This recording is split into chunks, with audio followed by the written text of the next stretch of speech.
Hello everyone, your J advance has been over. और बच्चों से जो बात मेरी हो रही है, कंटिन्यूसली हो रही है, तो बहुत से बच्चे ऐसे हैं कि जिनका ये कहना था कि सर जे एडवांस का एग्ज़ाम जो है वो बिलो एक्सपेक्टेशन गया है।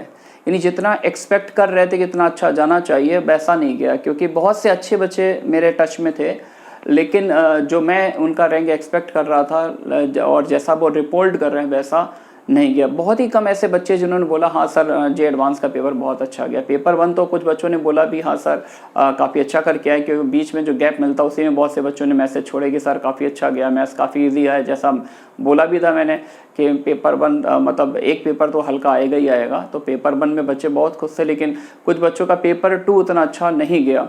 पेपर 1 अच्छा गया, पेपर 2 उतना अच्छा नहीं गया।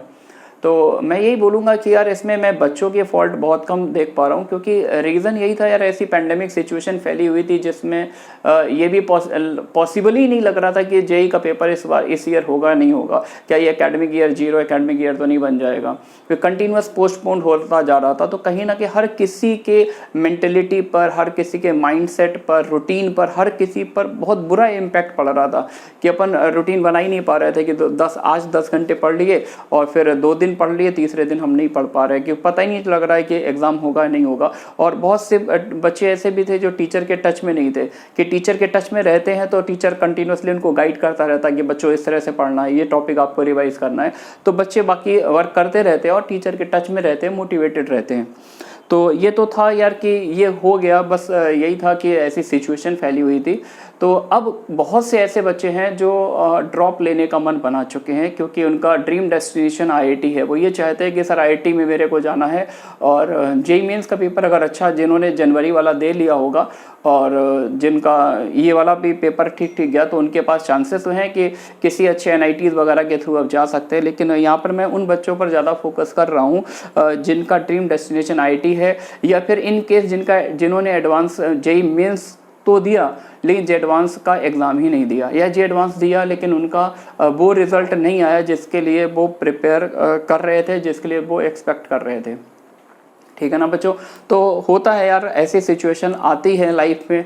तो यहाँ पर अपने को निगेटिव नहीं होना है, यहाँ पर अब अपने को इस स्टेप से आगे बढ़ना है, सोचना है कि अब आगे अगर आपने ड्रॉप करने का मन बना लिया, सोच लिया कि मेरे को आईआईटी ही जाना है, और आपने एक तरह का पूरा माइंडसेट प्रिपेयर कर रखा है कि मेरे को अब आईआईटी में अगर मैं ड्रॉप कर रहा हूँ तो अब मेरे को आईआईटी में 2 डिजिट रैंक चाहिए या फिर 3 डिजिट रैंक चाहिए, अंडर 500 रैंक चाहिए।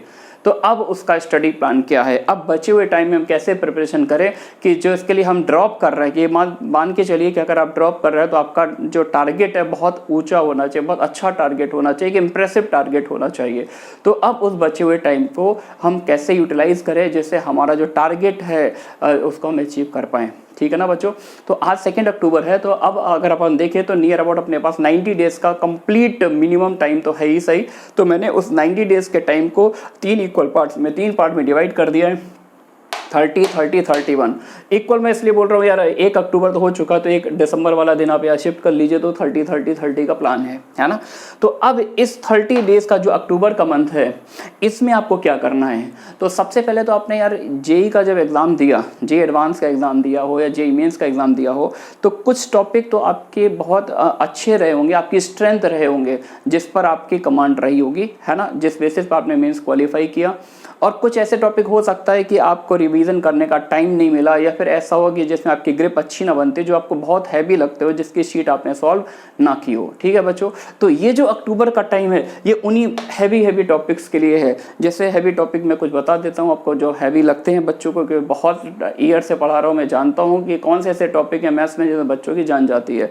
कॉम्प्लेक्स नंबर है, प्रोबेबिलिटी है, कोनिक सेक्शन इजी टॉपिक है, लेकिन कुछ बच्चों को पता नहीं क्यों यार ये डिफिकल्ट लगता है ना। तो कॉम्प्लेक्स नंबर है, कोनिक सेक्शन है, प्रोबेबिलिटी है, एप्लीकेशन ऑफ डेरिवेटिव है, वेक्टर 3D है ना। तो इन सब का वेटेज बहुत ज़्यादा है। एप्लीकेशन ऑफ डेरिवेटिव मैंने बोल ही दिया है, और एक डेफिनेट इंटीग्रल। तो ये 5 से 6 ऐसे टॉपिक है बच्चों जो लेंदी टॉपिक है, बड़े टॉपिक। हम ये नहीं कहते कि कॉम्प्लेक्स नंबर से हमेशा डिफिकल्ट क्वेश्चन आता है। कई बार ऐसा होता है कि बेसिक अपन मॉडुलस आर्ग्यूमेंट वगैरह की डेफिनेशन पढ़ के चले जाते हैं और उससे ही हमारा क्वेश्चन जेईई मेंस का बन जाता है, क्योंकि जेईई मेंस में बहुत ज़्यादा एक्सपेरिमेंट नहीं होता है। कोई ज़्यादा एक्सपेरिमेंट करते हैं उनका क्वेश्चन बोनस हो जाता है। आ रही है बात समझ में? तो ज़्यादा एक्सपेरिमेंट वो करते भी नहीं है, तो टॉपिक से ज़्यादा डरने की ज़रूरत नहीं है। तो अपना जो अक्टूबर का मंथ है ना, तो जो भी आपके जो टॉपिक हैं जिसमें आपको डर लगता हो, कंफ्यूज हो जाते हो, पढ़ते हो ग्रिप नहीं बनती हो, तो उनको पहले नोट डाउन कर लीजिए, सारे टॉपिक को देख लीजिए कितने टॉपिक है और अपने पास अक्टूबर में कितना टाइम बच रहा है ना। तो उनकी एक लिस्ट बनाइए, उनकी प्रोग्रामिंग सेट कीजिए, उसके लिए एक रोड मैप तैयार कीजिए कि सर मेरे को ये टॉपिक जो है इतने इतने दिन में प्रिपेयर कर लेने हैं, है ना। जो आपका बैकलॉग है उसको भी आपको कवर करना है ना। प्लस आपकी जो स्ट्रेंथ है, जैसे हो सकता है वेक्टर 3D कुछ बच्चों को बहुत अच्छा लगता है, आसान भी लगता है, कुछ को कोनिक सेक्शन बहुत आसान लगता है। कोनिक सेक्शन है आपका जो कोऑर्डिनेट ज्योमेट्री वाला पोर्शन है, ये बहुत ही इंपॉर्टेंट है आपके जेईई मेंस के एग्जाम के लिए। तो बहुत सारे क्वेश्चन इसमें से आते हैं वेक्टर 2D और 3D, जैसा मैंने इससे पहले भी एक स्ट्रेटजी बनाई थी जेईई मेंस के लिए। अगर आपको और अच्छे से समझना हो तो इस वीडियो के साथ उस वीडियो को भी देखना, वहाँ पर मैंने लास्ट 15 डेज की स्ट्रेटजी भी बताई थी, ठीक है ना बच्चों। तो आपकी जो भी स्ट्रेंथ है तो उसको आपको मेंटेन रखना है। ये नहीं कि आपने देखा कि यार मेरा वेक्टर 3D बहुत अच्छा है और कोऑर्डिनेट ज्योमेट्री अच्छा है, तो आपने उसको बिल्कुल छोड़ दिया और आप लग गए प्रोबेबिलिटी की प्रिपरेशन में, कॉम्प्लेक्स नंबर की प्रिपरेशन में। तो थोड़ा सा टाइम जरूर दीजिएगा, आधे घंटे का, 1 घंटे का, जो भी आप टाइम निकाल सके, तो उसको मेंटेन रखना। आपकी स्ट्रेंथ पर आपको काम करना है और जो आपका वीक एरिया है जहाँ पर आप फंसते हैं तो उसके लिए आपको रूटीन फॉलो करना है। तो ये तो अपने पास अक्टूबर की स्ट्रेटजी हो गई। अक्टूबर में आपको पूरा जो भी आपका पुराने पाप हैं, कहना चाहिए पाप तो यार हर इंसान से हो जाते हैं, गलतियां होती हैं, अपन गलतियों से ही सीखते हैं। तो जो भी मिस्टेक्स हुई है यार उनको रेक्टिफाई कर लेना है अक्टूबर के मंथ तक, ठीक है ना। अब आते हैं कि नवंबर के मंथ में हमें क्या करना है, क्योंकि आप ये मत मान के चलिए आपके पास 90 डेज का टाइम है। आपके पास एक्चुअली जो टाइम अवेलेबल है बच्चों वो सिर्फ और सिर्फ 60 डेज का टाइम है। ये महीना पूरा रिजर्व हमने कर रखा है कंप्लीट टेस्ट के लिए और अपने रिवीजन के लिए। क्योंकि अगर हम जनवरी वाला, सबसे पहले तो एक बात ये मान के चलो कि जनवरी 2021 में अगर हमने मेंस के एग्जाम को बहुत अच्छे से क्रैक कर लिया है ना, बहुत अच्छे से क्रैक कर लिया, तो ये मान के चले जेईई एडवांस के लिए आपके पास बहुत ज़्यादा टाइम है। आपके पास पूरा फरवरी है, मार्च है, अप्रैल है, ठीक है ना। तो जेईई एडवांस के लिए अभी आपको ज़्यादा टेंशन नहीं लेना है, क्योंकि आपका टारगेट ये होना चाहिए कि अबव 99 परसेंटाइल। आप तो मान के चले 99 या 99.5 के लिए टारगेट कीजिए और आप बिल्कुल कर सकते हैं, क्योंकि आपका सब कुछ पड़ा हुआ है और आपको बस अपनी प्रिपरेशन को फिनिशिंग देनी है, उसको और अच्छे से प्रिपेयर करना है, ठीक है बच्चों। तो अपना टारगेट ये जेईई 2021 एग्ज़ाम, ठीक है ना, जनवरी का 2021 वाला जेईई मेंस का एग्ज़ाम।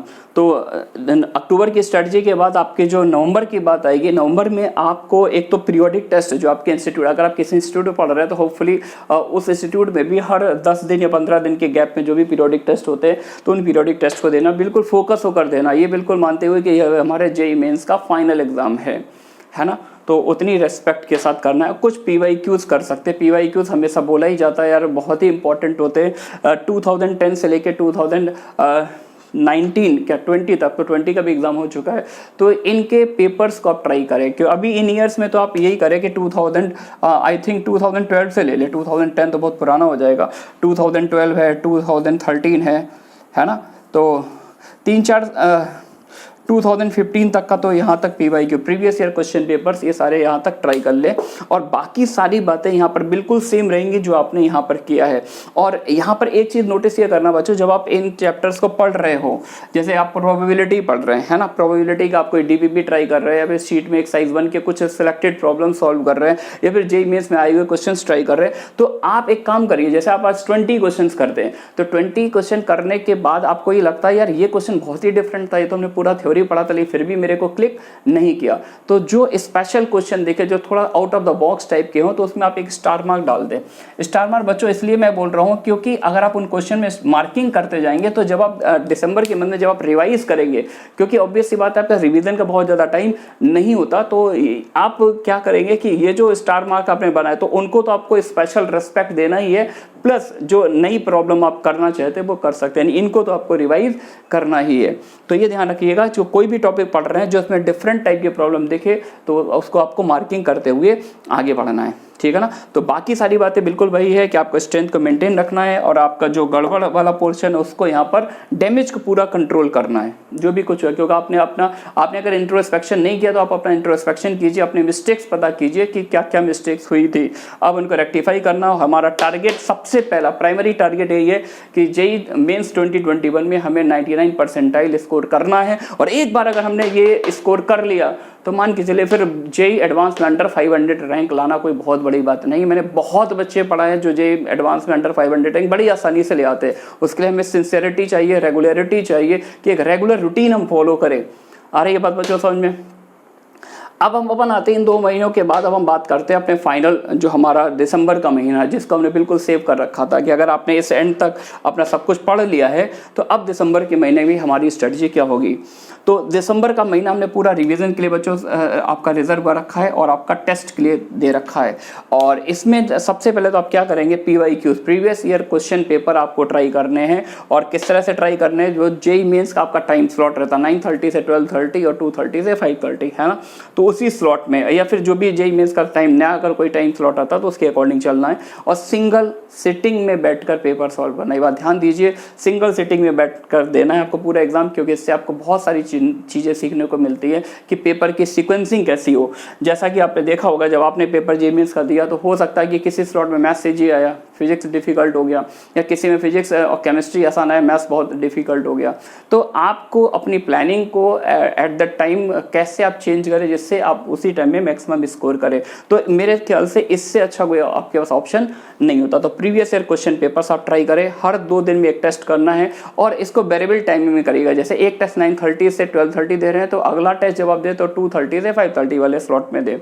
और फिर उसको आपको एनालिसिस भी करना है कि कितने क्वेश्चन सही आ रहे हैं, मार्क कितने आ रहे हैं और मिस्टेक कहाँ पर हो रही है। और उस मिस्टेक को अगर हमें रेक्टिफाई करना तो हमारा एक्शन प्लान भी प्रिपेयर होना चाहिए, ठीक है ना। और साथ ही साथ इंस्टीट्यूट के जो पीरियोडिक टेस्ट चलेंगे वो तो सच आपको देने ही देने हैं और देना भी चाहिए बच्चों। और किसी भी टेढ़ी मेढ़ी बुक को, रैंडम स्टडी मटेरियल को बिल्कुल भी टच नहीं करना, क्योंकि टाइम अपने पास लिमिटेड। अगर हमने अपने माइंड को बिल्कुल फैला दिया, डिफरेंट डायरेक्शन में अपने फोर्स को अप्लाई कर दिया, तो आप जानते हैं कि अगर आप डिफरेंट डायरेक्शन फोर्स लगाएंगे तो ऑब्वियस सी बात उस फोर्स का इम्पैक्ट बहुत कम होगा, ठीक है ना। बिल्कुल फोकस होकर प्लान करना है, तभी आप इस टारगेट को अचीव कर पाएंगे। समझ में आया क्या? ठीक है बच्चों, तो ये पूरा आपका रोड मैप मैंने पूरा प्रिपेयर कर रखा है। आप होपफुली आप इस रोड मैप को फॉलो करेंगे। And there is one more important information for all of you. I have started my Zoom classes and which is absolutely free for all students. हर स्टूडेंट के लिए वो फ्री क्लास है और आप उस क्लास को कैसे ज्वाइन कर सकते हैं, हर रिसेंट वीडियो में मैंने अपना टेलीग्राम डाउट चैनल का लिंक अपने डिस्क्रिप्शन बॉक्स में डाला हुआ है। तो आप उस डिस्क्रिप्शन बॉक्स में, जो किसी भी डिस्क्रिप्शन बॉक्स में, वीडियो के डिस्क्रिप्शन बॉक्स में जाइए और वहाँ जाके हमारे टेलीग्राम चैनल के डाउट्स लिंक को ज्वाइन कर लीजिए। फिर वहाँ पर आपको पूरा प्लान मिल जाएगा और उस जिसके थ्रू आप मेरे जूम क्लासेस ज्वाइन कर सकते हैं। ध्यान रखिए क्लासेस एब्सोल्युटली फ्री है। एक्चुअली मेरे पास भी थोड़ा सा टाइम बचता है कि ऑफलाइन क्लासेस नहीं चल रही है, तो मैं भी अपने आप को बिजी रखता हूँ, बच्चों को पढ़ा लेता हूँ तो मैं भी खुश रहता हूँ, बच्चे भी खुश रहते हैं, दोनों की बात बन जाती है, ठीक है ना बच्चों। तो अगर आप मेरे से पढ़ना चाहते हैं फ्री ऑफ कॉस्ट तो आप उस चैनल को ज्वाइन कर सकते हैं और उसके थ्रू आप मेरी जूम क्लास ज्वाइन कर लेंगे। और इन क्लासेस में मेरा फोकस ये रहेगा यार, जो बड़े बड़े टॉपिक है, कॉम्प्लेक्स नंबर है, प्रोबेबिलिटी है, PNC है, जिनसे बच्चों को डर लगता है, ये सारे टॉपिक मैं उनके कवर कराऊं और प्लस कुछ पुराने टॉपिक का रिवीजन भी करा दूं, जिससे बच्चों का एक अच्छी ग्रिप बन जाए, एक अच्छा फ्लो बन जाए, ठीक है बच्चों। तो बस ये है कि यार पॉजिटिव रहना है, जो हो गया सो हो गया, ठीक है। अभी अपने पास टाइम बचा हुआ है और अगर आपने डिसीजन ले ही लिया है तो कोई ज़्यादा वो नहीं है, क्योंकि बहुत ही कम टाइम में अब आपको फिर से जेईई का एग्ज़ाम देना है, ठीक है बच्चों। तो बस इन्हीं बातों के साथ मैं अपने बात को एंड करना चाहूँगा एंड यही चाहूँगा कि आप अपने टाइम को बहुत अच्छे से प्रॉपर तरह से, जैसा कि मैंने आपको गाइड किया, यूज़ करें। अक्टूबर के महीने में आपको वही करना है कि सारे अपने टॉपिक को कवर कर लेना। जो भी आपका डैमेज हुआ, डैमेज कंट्रोल वाला टाइम है, इसमें भी आपको डैमेज कंट्रोल करना है और इसमें आपको अटैकिंग मोड में आना है। दिसंबर के महीने में आपको बिल्कुल प्रॉपर अटैकिंग मोड में आकर सारे टेस्ट देने हैं। टेस्ट से बहुत कुछ सीखने को मिलता है, ठीक है बच्चों। वीडियो लंबा हो रहा है तो मैं अपनी बात को यहीं एंड कर रहा हूँ, क्योंकि लंबे वीडियो का कोई मीनिंग नहीं है। Okay, thanks for watching.